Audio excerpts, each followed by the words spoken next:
Hello, children. Welcome to day 3 of the literacy. I hope you're all well again. I've got to apologise first. I can't give any feedback from yesterday's work because I haven't marked it yet. I was actually in work yesterday. So it was lovely to talk to some of 4SB and obviously explain how to access this video. Let's get on with the lesson. It's that time for me to disappear. I don't know whether you like seeing them at the start. I thought it would be nice, but maybe not. So, I'm just about to share the screen again. Okay, shouldn't be there yet. Okay, so today you're going to look at using adventurous vocabulary. And to do this, we're going to improve some sentences. So hopefully by the end of this video, you'll feel confident enough to achieve the success criteria. So I'm looking for you to be able to improve sentences using adventurous adverbs and adjectives. And I've also put a little challenge there. You might be able to add an expanded noun phrase or maybe some figurative language, which is what you were working on yesterday. Don't worry, I will talk through these things again. So today, before we start, we're just going to have a look at what an adverb and an adjective are. So an adverb is something that describes a verb or an adjective, okay? It can tell you how something's happening, when something's happening, where, how often, or how much of it is. So I've gone for an example here. I think we're mostly going to be using how it's going to be happening in our writing today. So I've gone for rapidly flowing. So the water was rapidly flowing from the peak of the mountain. Sorry, there were too many F's there. And then an adjective. An adjective is a word that describes a noun. So that's a nice easy one. So I've gone for terrifying cave. The cave is the noun, it's the naming word, and terrifying being the adjective. I'm just going to go straight into it today. It's going to be a relatively short video, I'm hoping for. So once again, I've got that picture, and children feel free to look for your own pictures on the internet if you are getting a bit tired of looking at this one, but I just think there is a lot of good in this picture. It's an easy starting point. Once again, I apologise for that smart notebook. I'm trying to keep everything clear with that so you can see the screen. So I'm going to start with a relatively simple sentence. Peter looked at the rainbow going over the island. Now, it is a poor sentence, so obviously we're going to use some adverbs and some adjectives to spruce it up a bit, make it a bit more interesting for the reader, and hopefully I'll be able to get some expanded noun phrasing or some figurative language. So I'm going to get rid of that word looked straight away because it is an absolutely awful word. When you are completing your work today, I would say if you go onto Google and type in synonyms, at the top thesaurus.com comes up, and if you click on there, just waiting for it to load, you can type a word into here. So looked is the one that I'm looking for at this moment, and click search, and then I will get some synonyms pop up that I might want to use. So considered, glanced, noticed, peered, read, saw, that would be obviously in past tense. The one that I'm going to go for, I can't actually see on there. It might be on there. Oh, it is. It's here. Stared. So I'm going to have him staring at. Sorry, I'm going to have him staring at the rainbow. And because he's staring, I'm going to show how he's doing that. I think he'll be doing that thoughtfully. So there is my adverb. It's showing you how he's doing the verb. The verb is staring, and he's staring thoughtfully at the rainbow. Peter stared thoughtfully at the rainbow. Rainbow, I can use an adjective there. I'm going to say majestic. It's majestic. It's almost magical because it's captured him. It's got him staring at it, thinking about it. So Peter stared thoughtfully at the majestic rainbow going over the island. It's not a very good word to describe. It's quite plain. Going over the island. I'm going to change this and use an expanded noun phrase. Peter stared thoughtfully at the majestic rainbow that, or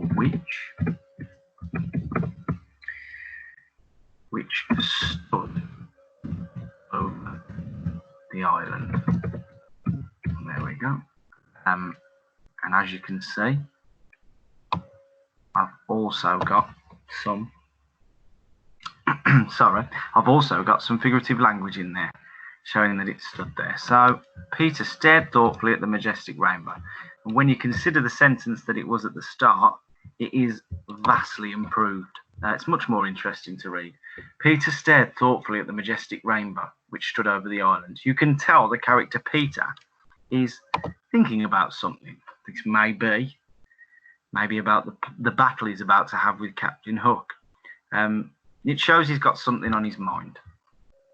Okay, let's have a go at another one. So start off with my boring sentence. Through the mist, he saw a scary ship. Scary is an awful word. Can't stand it. It's great when you're in year one, but not at this moment in time. So let's start off with the through the mist. I quite like that, actually. It's a good sentence opener. It's a good fronted adverbial. I'm going to put the gathering mist. So through the gathering mist, that shows you that there's more mist coming. It's getting mistier. So through the gathering mist, he saw a scary pirate ship. Now, there is so much I can do with that. I'm not going to go for saw. I could go back to my synonym search now and have a look. Glance. No, I think noticed is the one to go for. I could have spotted. Peered wouldn't make sense. Well, I suppose it would because there's some mist there. Focused. You focused on. Yeah, I think I might go for focused. Or he struggled because he can't quite see through. He struggled to focus on not the scary pirate ship. Sinister. You sinister in our work before. Sinister. There's something not right about it. It's looking sinister. It's looking threatening.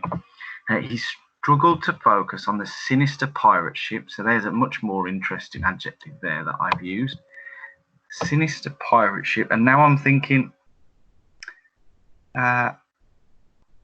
let's see if we can use a noun phrase, which, through the gathering mist, he struggled to focus on the sinister pirate ship, which was menacingly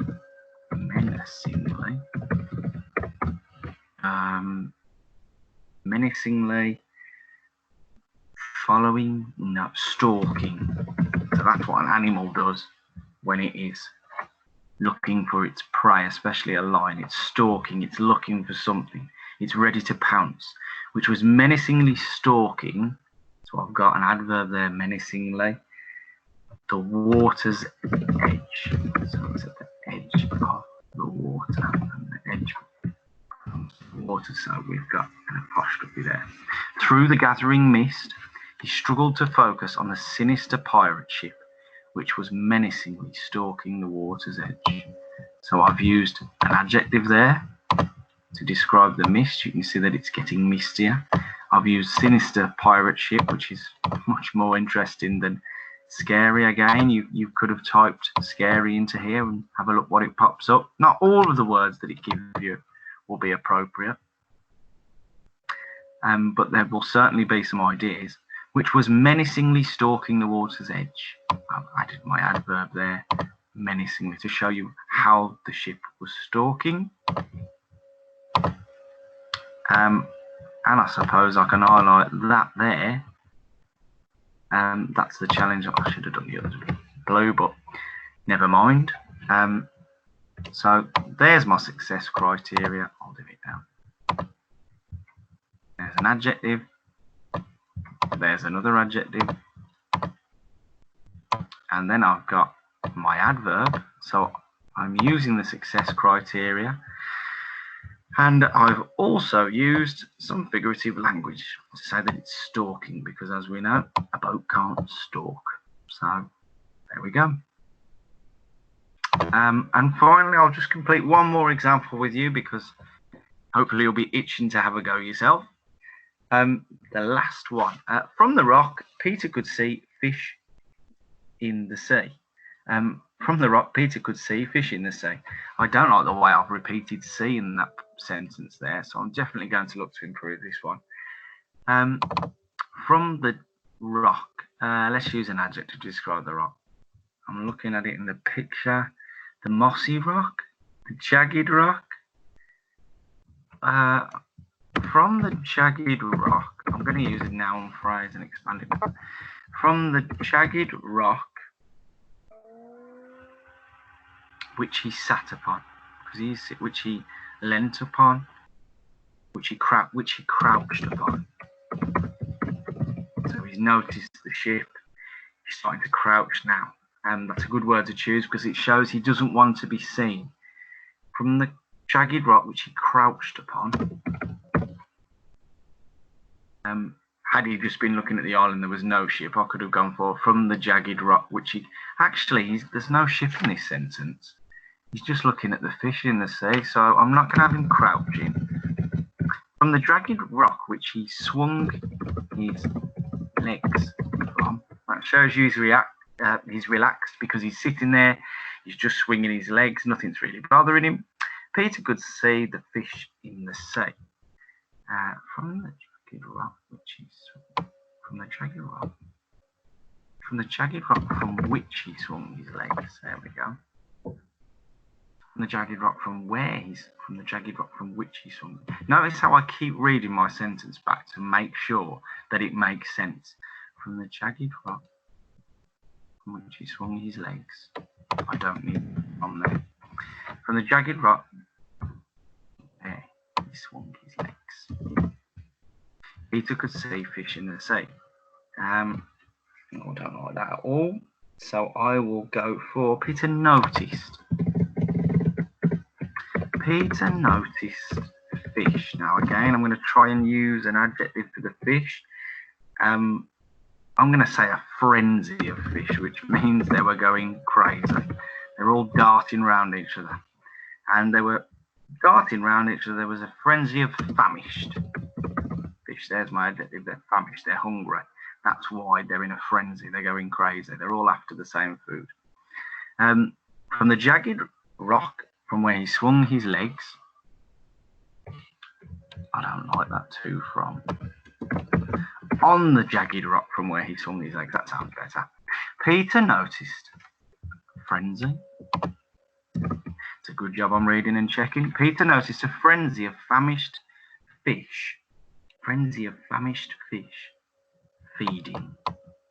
I've used some alliteration there as well. And I think because I've used frenzy of famished fish feeding, it comes out quite quick, and I think it shows you the movement of the fish. I say it quite quickly, and it sounds like a bit of a panic. It sounds a bit crazy, that repetition of the F. So I've used some alliteration there, so I can highlight that purple because I've used some figurative language. And that famished there is also an adjective I've added. On a jagged rock from where he swung his legs. On the jagged rock from which he swung his legs.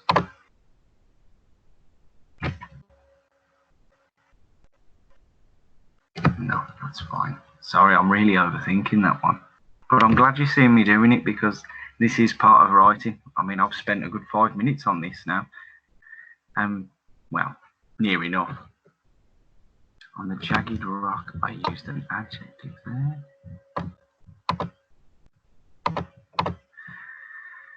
I might even add frantically.